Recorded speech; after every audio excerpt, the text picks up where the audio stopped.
ETF index mutual funds నేర్చుకుని stock మార్కెట్లో రాణించాలనుకుంటున్నారా? వెంటనే ఈ నెంబర్కి కాల్ చేయండి. నమస్తే రమ్మగారు. నమస్తే జయ. రమ్మగారు, మంచి చందమామ కథ ఒకటి చెప్తారా? సరదా కథ చెప్దామా? అలాగే. పిల్లల కథ అనుకో, పెద్దవాళ్ళు కూడా సరదాగా వినేయచ్చు, ప్రశ్నలు వేయద్దు. ఓ, వినటమే. సరదాగా ఉంది, చందమామలో ఉంది, అవి చదివి ఎప్పుడో పెట్టి చాలా బాగుంది అనిపించింది, సరదాగా చెప్పచ్చు కదా. పూర్వం అట ఇది టర్కీ దేశంలోనూ ఎక్కడో అలాంటి వేరే దేశంలో అనమాట. తమాషా పేరు టర్కీ అనో మక్కా అనో అలాంటిది ఏదో కనపడుతుంటుంది, విచిత్రమైన పేరు గుర్తు రావట్లే, మొత్తానికి ఏదో ఒక హిందీ పేరు. సరే, ఆ దేశంలో అలీ అని ఒక అబ్బాయి ఉండేవాడు. ఏంటంటే బార్బరే కానీ పాపం వీడికి పిల్లిగడ్డ ఉండేది. వీడికి ఓ షాప్ ఏదో పెట్టుకున్నాడు. వాళ్ళ తాత తండ్రుల నాటి నుంచి వాళ్ళు ఇదే పని చేస్తున్నారు. అయితే ఈ అబ్బాయి దగ్గరికి ఎవరు వచ్చేవాళ్ళు కాదు. ఏంటంటే వీడి గడ్డమే, వీడి మొహాలు ఏం బాగోలేదు, వీడేం గడ్డం చేస్తాడు. ఆ దేశంలో అందరూ గడ్డాల వాళ్ళే, గడ్డం నీట్గా చక్కగా షేప్గా కట్ చేయాలి. వీడు సరిగా ఏం చేస్తాడు, వీడి గడ్డం పిల్లిగడ్డం కదా, వాడితే సరిలేదని. వాడితే సరిలేదు, వాడు సొంత గడ్డానే సరి చేసుకోలేని వాడు మన్నే ఉద్ధరిస్తాడు అని ఎవ్వరూ వచ్చేవాళ్ళు కాదు. వ్యాపారం లేదు పాపం. ఎప్పుడైనా తప్పి తగిలి ఒకళ్ళు ఇద్దరు వచ్చేవాళ్ళు, చిన్నపిల్లల తల పని కోసం వచ్చేవాళ్ళు, కానీ పెద్దగా వచ్చేవాళ్ళు కాదు. మంచి బజార్లోనే ఉంది, కొంచెం దీనంగా డల్గా ఉండేవాడు. అయితే ఏమైందట, ఒకరోజు ఒక ముసలి బిచ్చగాడు ఒక ఆయన వచ్చాడు. వస్తే ఆకలిస్తుంది బాబు అన్నాడు. ఆకలిస్తుంది, నాకే వ్యాపారం లేదు, నీకేం పెట్టండి రా నాయన అన్న అనకుండా ఇంటి నుంచి మధ్యాహ్నం భోజనానికి తెచ్చుకున్నటువంటి ఆహారంలో నుంచి ఓ 4 పెడసలు ఆయన కూడా పెట్టాడు. పెట్టిన తర్వాత ఆ కుర్చీ మీద వేసే తువ్వాలు ఒకటి ఉంటే, తాత పైగుడ్డ ఏమీ లేకుండా చలి రోజులు ఇది తీసుకో అని ఓ తువ్వాలు కూడా పైన ఉన్న కుర్చీ మీద వేసే తువ్వాలని ఆ ముసలాయన, మనకేం పని ఎవడు రావట్లేదు, పోన్లే ముసలివాడు అని చెప్పి ఇచ్చాడు. ఇచ్చేసరికి నేను సంతోషించాట బిచ్చగాడు.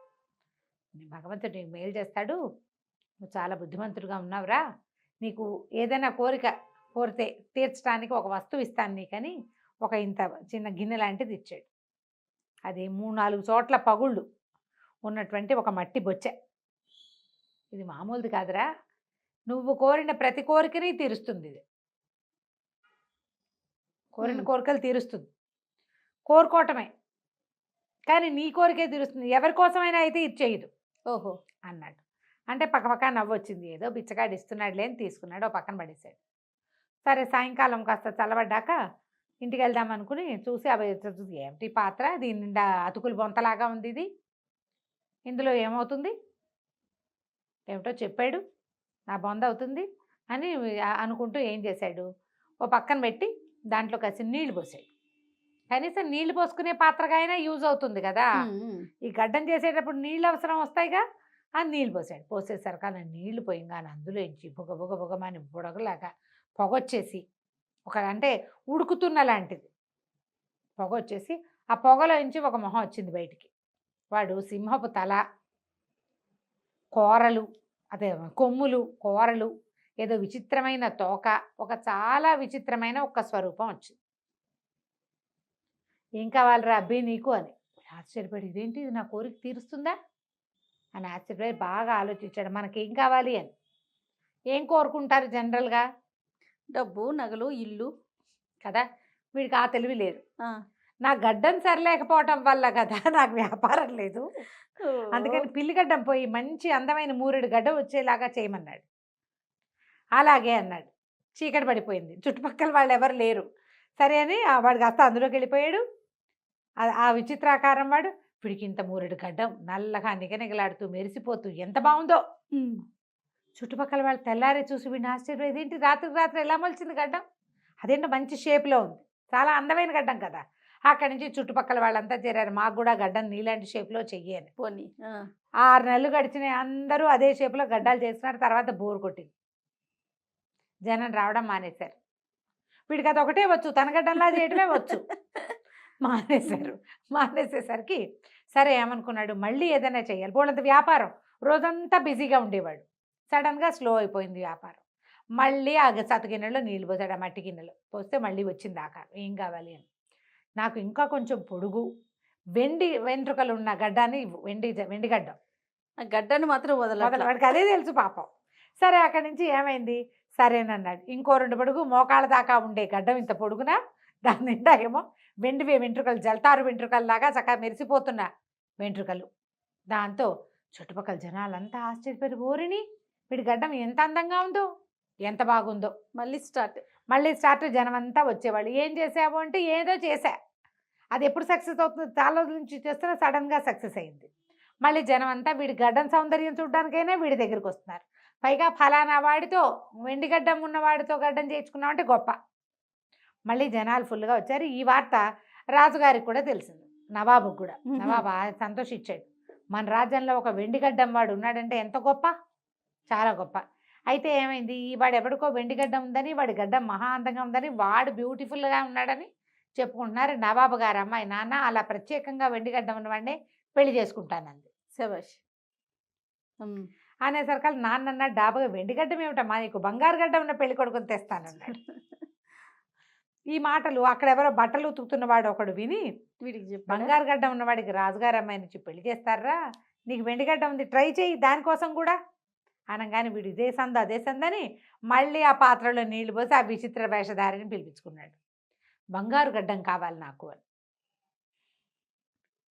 బాగానే ఉందిగా. బాగుంది. అక్కడి నుంచి బంగారు గడ్డం మూలవంగానే వెళ్ళాడు రాజుగారి దగ్గరికి. బంగారు గడ్డం ఉన్నవాడికి మీ అమ్మాయిని ఇచ్చి చేస్తామన్నట్ట నవాబు గారు, కాబట్టి యువరాణిని ఇచ్చి నాకు పెళ్లి చేయండి. సరే మరి ఒప్పుకున్నాడుగా. కూతురు కూడా వెంటనే ఊబలాట పడింది. బంగారు గడ్డం వాడికి ఇస్తానన్నావు నాన్న, నీ కోరిక తీరింది, ప్రత్యేకమైన వాడిని చేసుకోవాలని నా కోరిక కూడా తీరిపోతుంది, కాబట్టి పెళ్లి చేసేది. ఊళ్ళో వాళ్ళంతా అవును అవును అన్నారు. పెళ్లి చేసేసారు. పెళ్లి చేసేసారు. హాయిగా ఉన్నాడు నవాబు గారు కూతురుతోటి. కొద్ది రోజులు గడిచేసరికి రాజుగారు కనిపించింది, ఇంత అపురూపమైన గడ్డం అల్లుడికే ఉండటమేమిటి, నాకు కూడా ఉండాలి కదా. అయితే ఏం చేశాడు, రాజు ఈ అలీని పిలిచి, అబ్బాయి అల్లుడు గారు మీరేం చేస్తారో నాకు తెలియదు, తెల్లవారేసరికి బంగారపు గడ్డం కావాలి నాకు, మీకు ఎలా వచ్చిందో నాకు అలా తెప్పించమన్నాడు. ఇది ఎక్కడ తగలాటం వచ్చిందిరా దేవుడా అని వీడేం చేశాడు, స్నానాలు గదిలో, అది రాజుగారి ఇల్లు, తను ఏది పడితే అది చేయటానికి వీళ్ళే, తన సామాన్లతో పాటే జాగ్రత్తగా ఈ పాత్రను తెచ్చుకున్నాడు. సామాన్లు తెచ్చుకున్నాడు కదా, తెచ్చుకుని ఏం చేశాడు, స్నానాల గదిలోకి వెళ్ళి అందులో నీళ్లు పోసాడు. అక్కడ నీళ్లు పోయడానికి తన ఇంట్లో లాగా పక్కనే ఏమి అవకాశాలు ఉంటాయి, పొట్టి బాత్రూంలోనే స్నానాల గదిలోనే నీళ్లు ఉంటాయి. నీళ్ళు అందులో పోసేసరికి విచిత్ర వేషధారి మళ్ళీ వచ్చాడు. అర్జెంటుగా మా మామగారైన నవాబు గారికి బంగారు గడ్డను తెప్పించమన్నాడు. తెప్పించమంటే నీకేమైనా కావాలంటే చేస్తా కానీ వాడెవడికో నేను చేయను అన్నాడు. ఎంత బతిమలాడినా వాడు ఒప్పుకోవాలి. నీకు ఏం కావాలంటే అది ఇస్తా, అదే నా ఆజ్ఞ, నాకున్నది, నువ్వు మీ మామగారికి చేయమంటే చేయను అనే సర్కల్. ఇంకేం చేస్తాడు, ఒళ్ళు మండిపోయింది, నీళ్ళు పారబోసేసి ఆ గిన్నె అక్కడ వారేసి వెళ్ళిపోయాడు. ఇప్పుడు ఏం చేయాలి, రాజుగారు ఏం చేస్తాడు అని. ఇంతలో ఏమైంది, సాయంకాలం వేళ మొహం కడుక్కోవడానికి యువరాణి గారు స్నానసారిలోకి వచ్చింది. వచ్చి ఇదేంటి పాత చొట్టలు పడ్డ దిక్కుమాల గిన్నె ఎక్కడి నుంచి వచ్చింది, మట్టి గిన్నె, దీని నిండా అతుకులు, ముష్టి గిన్నెని ఆవిడేం చేసింది, అటు పక్క నుంచి విసిరేసింది స్నానాల గదిలోంచి బయటికి. ఈ అలీకి ఎప్పుడైతే భార్య స్నానాల శాలలోకి వెళ్ళిందో వెంటనే తట్టింది. అమ్మో నా పాత్ర అని పరిగెత్తాడు. బయటికి విసిరేస్తుందని తెలిసి అర్థమైంది తనకి. స్నానశాలకు బాత్రూంలోకి ఎట్లా వెళ్తారో కిటికీ వైపుకి వెళ్ళాడు.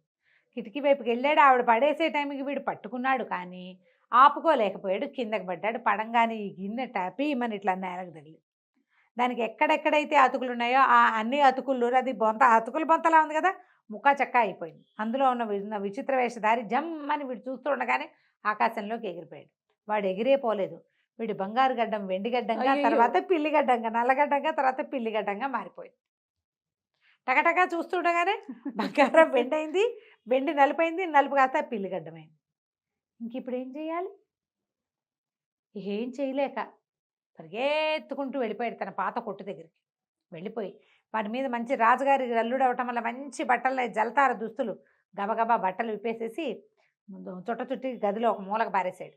తనదే ఏదో చిన్న గావంచాలంటే ఒక చొక్కా, ఒక నడువు కట్టుకునేది ఓ చొక్కా వేసేసుకుని కామ్గా కూర్చున్నాడు. వాడి పిల్లిగడ్డం సేమ్ డిటో. చుట్టుపక్కల వాళ్ళంతా ఏరా అలీ గడ్డం అంతా పోయిందా, మళ్ళీ మామూలుగా చేరావా అని అందరూ పలకరించారు.